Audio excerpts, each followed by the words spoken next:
নাজিরের সঙ্গে আমার আলাপ করিয়ে দেন। এই ভালোবাসাটা আবেগটা পার্টির প্রতি, এটার জন্যই এতগুলো ছেলে মেয়ে দৌড়াচ্ছে। আমাদের কাছে পার্টি তো অন্য কোনো বিল্ডিং অফিস তো নয়, আমাদের কাছে পার্টি তো আপনার। নতুনরা তো আপনাদেরকে দেখি তো পার্টিটার প্রতি ভালোবাসি। আমি এত খুশি হয়েছে তোমার চিন্তা করতে পারবে না। আমি রোজ দেখি তোমার বক্তব্য,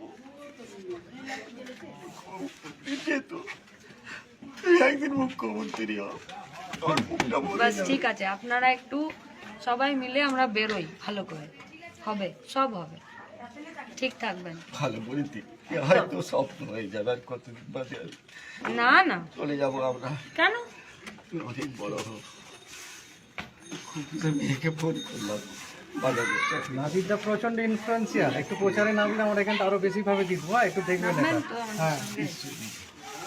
কসম না মনে প্রাণে আমি সিপিএম নাজির আমার স্যার। ঠিক আছে ঠিক আছে ঠিক আছে বাবু, ঠিক আছে ঠিক আছে ঠিক আছে ঠিক আছে, ভালো থাকবিস। হ্যাঁ, টাকা তো দিতে হবে, যত বেশি দেবে তত নাও। হ্যাঁ নাজির, হ্যাঁ নিন। এটা 500 টাকার বিল দাও।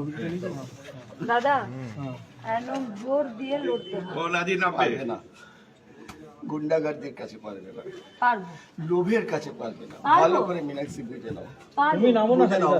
সব পারবো, সব পারবো, আইডিওলজি ধ্বংস হয়ে গেছে। সব পারবো। চোর দেশ হয়ে গেছে। আইডিওলজি দিয়েই আমি গুন্ডা বলছি লোভের চোরচামারের বিরুদ্ধে। দেশ হয়ে গেছে, নাজির গুন্ডাগর্দনদের দেশ নাজির হয়ে গেছে। আমরা আচ্ছা, পাবো এখানেই। এতগুলো ছেলে মেয়ে যদি আইডিওলজি শেষ হয়ে গেছে, তাহলে এরা কেন বেরোচ্ছে? শোনো, 20টা ছেলে থাকবে তোমার কাছে, আমার কাছে শুধু একটা মেশিন থাকবে। আমি দেখেছি সময় ব্যাংকে নিমাইতা জিতছে, একটা ছেলে রাজু আমাদের 100 ছেলেকে হারিয়ে দিয়ে চলে গেল। এই তো আমার সামনে আমি বলেছিলাম, পারবে না, এবার আর পারবে না।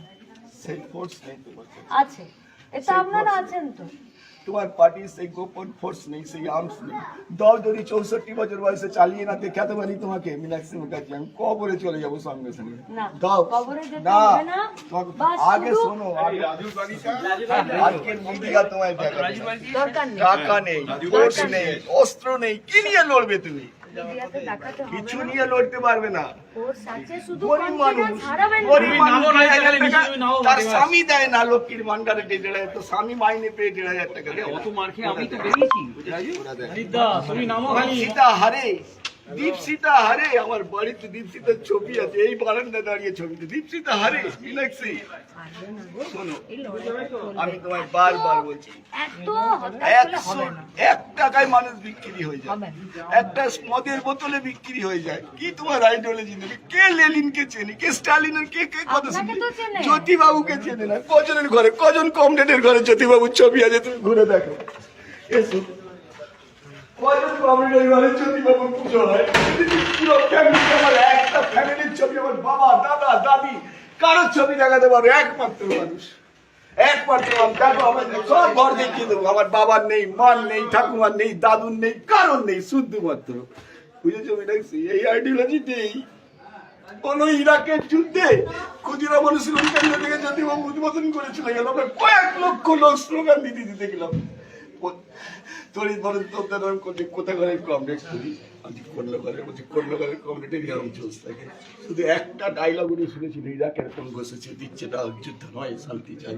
আপনি আসুন, চলে যান। আমার কোনো